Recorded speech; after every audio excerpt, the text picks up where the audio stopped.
ലൂക്ക, മാരിവില്യൻ ഗോപുരങ്ങൾ മുതലായ സിനിമകളുടെ സംവിധായകനായിട്ടുള്ള അരുൺ ബോസ് ഒരുക്കിയിട്ടുള്ള പുതിയ സിനിമയായിട്ടുള്ള മിണ്ടിയും പറഞ്ഞു. കല്യാണം കഴിഞ്ഞ് ഒരുപാടൊന്നും ആയിട്ടില്ലാത്ത ഒരു കപ്പിളിന്റെ ഇടയിലെ റൊമാൻസ് ഫോൺ സംഭാഷണങ്ങളിലൂടെ കാണിക്കാൻ ശ്രമിക്കുന്ന ഒരു സിനിമയാണ്. ലൂക്കയിലെ സഹരചയിതാവായിട്ടുള്ള മൃദുൽ ജോർജിനൊപ്പം അരുൺ എഴുതിയിട്ടുള്ള ഈ സിനിമ ഓൺ പേപ്പർ സാമാന്യം ഇൻട്രസ്റ്റിംഗ് ആയിട്ട് തോന്നുന്ന ഒരു സിനിമയാണ്. ഒ ഹെൻറിയുടെ the gift of the Magi എന്ന ചെറുകഥയുടെ അഡാപ്റ്റേഷൻ ആയിട്ടുള്ള ഈ സിനിമയ്ക്ക് നമ്മളെ അതിലേക്ക് അട്രാക്ട് ചെയ്യുന്ന രീതിയിൽ കാര്യങ്ങൾ അവതരിപ്പിക്കാൻ പക്ഷെ പറ്റുന്നില്ല.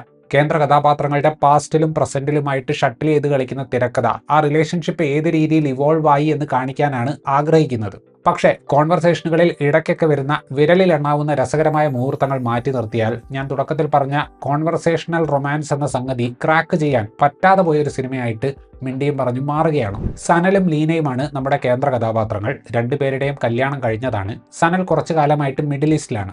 അങ്ങനെ ഇരിക്കെ ഒരു മഴക്കാലത്ത് പെട്ടെന്ന് 2 ആഴ്ചത്തേക്ക് സനൽ വീട്ടിലേക്ക് വരാൻ തീരുമാനിക്കുന്നു. ദുബായിൽ നിന്ന് വീട്ടിലേക്കുള്ള ആ ഒരു യാത്രയിൽ ഇവർ രണ്ടുപേരും തമ്മിൽ നടത്തുന്ന ഫോൺ സംഭാഷണങ്ങളിലൂടെ രണ്ടുപേരെയും അടുത്തറിയാൻ ശ്രമിക്കുന്നതാണ് നമ്മൾ ഈ സിനിമയിൽ കാണുന്നത്. ഒ ഹെൻറിയുടെ ചെറുകഥ സത്യത്തിൽ ഈ സിനിമയ്ക്ക് ഒരു ക്ലൈമാക്സ് കൊടുക്കാൻ മാത്രമാണ് സഹായകമാകുന്നത്. ഈ 2 കഥാപാത്രങ്ങളെ കുറിച്ച് അറിയാൻ പ്രേക്ഷകരിൽ ഒരു താല്പര്യം ഉണ്ടാക്കുക എന്നതാണ് സത്യം പറഞ്ഞാൽ ഇവിടെ തിരക്കഥയിലെ ചാലഞ്ച്. പടത്തിന്റെ പ്രശ്നം കിടക്കുന്നത് അവിടെയാണ്.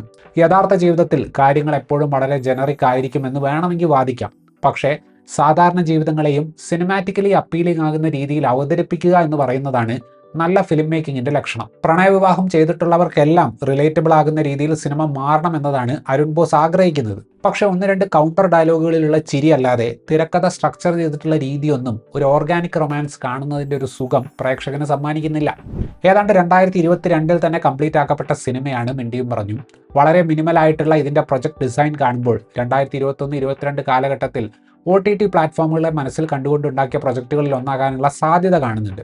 ഒരേ കഥാപാത്രങ്ങളുടെ 2 ഘട്ടങ്ങളെ ഇങ്ങനെ ഇന്റർകട്ട് ചെയ്ത് കാണിക്കുക എന്ന് പറയുന്ന കോൺസെപ്റ്റ് ഇൻട്രസ്റ്റിംഗ് ആണ്. പ്രസന്റിൽ കുത്തിയൊലിക്കുന്ന മഴയും പാസ്റ്റിൽ റിലേഷൻഷിപ്പിന് എതിരാകുന്ന കുടുംബവും ഒക്കെ കാണിച്ചുകൊണ്ട് അരുണും മൃദുലും കഥയിൽ ഒരു ഡ്രാമയൊക്കെ സെറ്റ് ചെയ്യാൻ ശ്രമിക്കുന്നുണ്ട്. പക്ഷെ ആ മൊമെന്റുകളുടെയൊക്കെ എക്സിക്യൂഷൻ അങ്ങേയറ്റം ഫ്ലാറ്റ് ആയതുകൊണ്ട് കഥയിൽ ഒട്ടും തന്നെ ഒരു ഇമ്പാക്റ്റ് ഇല്ലാത്ത സീനുകളായിട്ട് അവ മാറുകയാണ്. റിലേറ്റബിൾ ആക്കാൻ വേണ്ടി ആയിരിക്കാം പല കഥാപാത്രങ്ങളെയും സാഹചര്യങ്ങളെയും കഥയിൽ എഴുതി ചേർത്തിട്ടുണ്ട്.